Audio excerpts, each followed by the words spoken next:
Ngayon pa lang namimiss ko yun. Kaya sobrang happy ako every time na nakikita ko sila kasi almost 1 year kami magkakasama sa taping.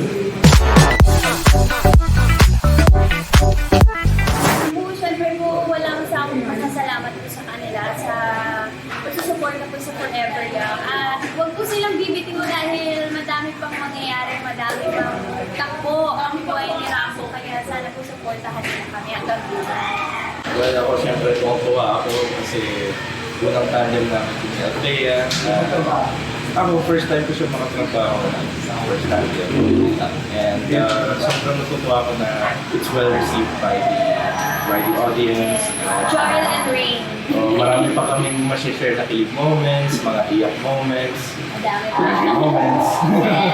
Thank you for supporting Rambo Agapito Stone. And maraming salamat sa tumatangkilik sa pagkakaibigan naming dalawa. And of course, happy rin ako kasi first time ko sila. Ay, tayo second. Tayo din second. Pero ngayon na kasi kami mas naging close dahil Matagal yung pagsasama. ako, grabe, lahat ng cast at lahat ng buong production. Ngayon pa lang namimiss ko yun. Kaya sobrang happy ako every time na nakikita ko sila kasi almost 1 year kami magkakasama sa taping. At syempre, nakilala na namin yung isa't isa na mas malalim. Mas malalim pa. Kaya we're very happy to see you too. Yes! Thank you. Ito yung ito yung... Teddy bear? Uy, sticky point ko.